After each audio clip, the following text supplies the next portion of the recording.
If you're about to buy a Nintendo Switch, then there's an extremely good chance that you've got the Legend of Zelda Breath of the Wild on the same pre-order ticket, and that you absolutely don't want any spoilers. Well, don't worry, there will be no spoilers in this review.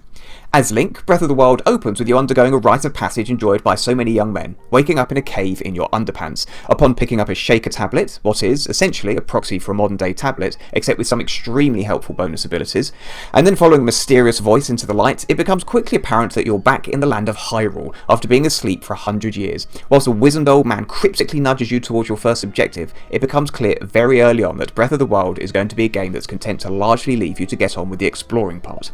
And what a world there is to explore. Hyrule 100 years on is in tatters and gives the initial impression of a post-apocalyptic world that's both sparsely populated and overgrown with lush greenery around the crumbling ruins of once great buildings. It's also clear from the HUD that living in the world isn't going to be quite the same as it has been in previous Zelda titles, with a display indicating the temperature, the time of day, and the weather.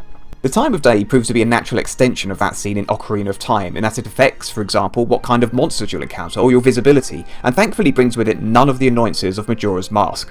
Campfires also give you the ability to easily skip forward to a chosen time of day. The weather and temperature, on the other hand, bring complexity to the more basic clothing system also seen in Ocarina of Time.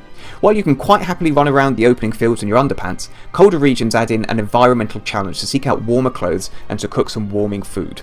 After observing in our review of Horizon Zero Dawn that Guerrilla Games had seemingly knocked off the Ubisoft open world map style of game, here we are making the same observation about Nintendo, as that very first objective we mentioned is, in fact, finding a tower to get it activated and create a welcome fast travel point. Finding and climbing towers is something you're expected to repeat throughout the game, along with locating and raiding shrines. Shrines are essentially Breath of the Wild's dungeons, and these areas are where the game truly shines. Initially, you'll be awarded new, predominantly elementally themed abilities for your shaker tablet that will allow you to solve some fiendishly clever environmental puzzles, both in the shrines and in the overworld itself. Among the most valuable bonuses awarded by the shrines are orbs, the game's equivalent of heart pieces, except here you have to choose between boosting your health or your stamina. This is always a surprisingly difficult decision to make, as while the hearts are as invaluable as they always have been, the stamina you start off with is vanishingly small. Stamina is used up whenever you swim, run, climb, sprint, or exert yourself in any other way, and adds more to consider to the environmental puzzles in that you can no longer carry out moves like climbing or swimming indefinitely.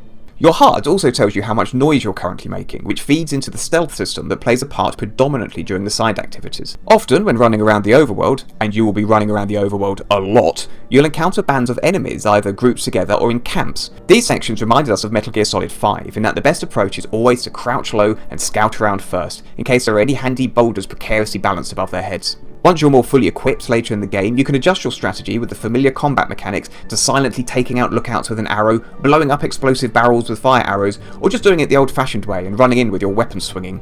As fun as these encounters often are, they highlight one of the most serious flaws with the game. If you've ever had the misfortune to play Far Cry 2, you'll recall the ridiculous decision to make all of the weaponry stupidly delicate, so that guns would disintegrate in your hands after being fired a few times. Nintendo clearly thought that this was one of the greatest design mechanics in open world gaming, as they've lifted that system and plonked it down here. So many of the items wear out after a few uses that the majority of fights see you jumping into your inventory multiple times to replace shattered weapons and shields. Considering most of the rewards for engaging in conflict tend to be more weapons and shields, after the initial pleasure of it has worn off, you'll sometimes wonder if seeing off a group of enemies with one set of weapons just to replace them with another set of weapons becomes more trouble than it's worth. Your inventory is set up so that you can hold multiple types of each weapon, so for example multiple melee weapons, multiple bows, multiple arrow types, and so on, but the whole grind of working through weapons and constantly replacing them not only becomes dull, but having to constantly shift around your inventory becomes somewhat irritating. We'd like to say that this is the only questionable decision that Nintendo has made with Breath of the Wild's design, but we sadly can't. While exploring the overworld, you're expected to climb towers, while this in itself is something that's become so hackneyed and cliched that even Ubisoft have been moving away from that approach. There's even more fun to be had when you're expected to scope the area around the tower from its peak, using your tablet to identify surrounding points of interest such as shrines and other towers. You may recall that a similar mechanic was used in Mad Max, except where in that game points of interest would be marked on your map for you, here no such luxury is afforded. You essentially have to place somewhat wayward markers using the tablet, and then jump into the 2D map to place a more long-term custom marker. If this sounds like an imprecise and annoying faff to you, then that's because it is. While we appreciate where the designers were probably coming from when they implemented this idea, in that they most likely wanted to afford the player a degree of customization in terms of what appears on their map, the execution is fiddly and reminiscent of those games we used to play on the Spectrum where we'd have to keep a wad of graphed notepaper within reach. While we enjoyed doing that at the time, we've kind of moved on since then. One area in which the game truly excels is in its visual design. The overworld is stunning to look at, in a similar sense to The Witness, and this prompted us to make copious use of the Switch's screenshot function, as we found one glorious vista after the next. Even the sky looks great. The cel-shaded style of the art is leaps and bounds ahead of the Wind Waker, and uncountable tiny touches such as the wind rustling against the grass and the chirping of the cicadas all conjure an enthrallingly immersive world. The sound is eminently atmospheric with its minimalist piano-based beats that often reference familiar melodies from past installments, although we'd argue that the voice acting is rather too minimalist. Although key events and cutscenes tend to be voice acted, this casts a harsh light on the majority of the game which isn't, and often leads to conversations where every new paragraph of on-screen text is accompanied by nondescript grunts and groans. We predominantly played Breath of the Wild in TV mode and handheld mode, and were surprised to find that the game was at its best in handheld mode. This is partially due to a few technical performance issues when the Switch was docked and outputting to a 1080p screen. During our playthrough, the game occasionally juddered and the frame rate often noticeably dropped. However, the Switch seemed to cope with the 720p internal display with much greater aplomb, and it not only felt smoother, but oddly looked even more pleasing to the eye. We should point out though that we played prior to the day one patch, so it's possible that this situation would be improved upon the game's release. In terms of battery life, we found we'd get between 2.5 to 2.75 hours in before a recharge was required. Perhaps the single hardest aspect of Breath of the Wild that makes it quite a challenging game to score is that despite the fact that elements of it are quite clearly brilliant, these elements are surrounded by an awful lot of chaff, not to mention some of the poorer design decisions that we've already described, which chafe away at the enjoyment you will undoubtedly have.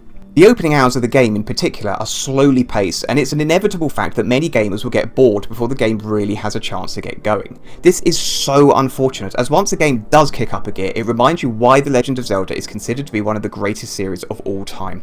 The dungeons often feel like sheer brilliance distilled into gaming form, and the open world structure does eventually provide a satisfying gameplay cycle of explore, solve, defeat the boss, get upgraded, and repeat until it's time to face the endgame. However, for every step forward the game has taken for the series, from the ability to save anywhere outside of combat to reward exploration, and the rune abilities for the Shaker tablet, to the fun clothing system and the useful fast travel mechanic, it feels like a dodgy decision has pulled it back, from the overly expansive overworld that can be a chore to circumvent, the annoying lack of durability of the items in your fiddly inventory, the unhelpful map and the poorly paced opening hours, to the cooking system which we haven't really touched upon here, but is almost Minecraft-like in its fanaticism. It really does feel that it's at its best when it's being a Zelda game, and at its worst when it's trying to be a whole load of other games that are nowhere near as good as Zelda. So, is Breath of the Wild the greatest entry in the series yet? Well, no, not as long as A Link to the Past, Link's Awakening and Ocarina of Time still exist. Is it the best launch title for the Switch? Almost definitely. Breath of the Wild has so much to give if you're willing to utterly immerse yourself in its world and systems, and you have the time and patience to fully commit in order to reach its occasionally too deeply hidden treasures. In many respects, it's nearly perfect as a game you'd want with you on a long journey, as long as you've got a plug. But, is it a masterpiece? Well, we've been gaming for too long now to easily throw out accolades like that, so we're going to settle for a very good 89%, with the proviso that you can safely add another 5% to the score if Minecraft-like collecting and cooking and fiddly inventory management are actually plus points in your gaming vocabulary. Regardless of where your tolerances lie, we're sure that Breath of the Wild is, like the rest of the series, going to be remembered fondly for many years to come.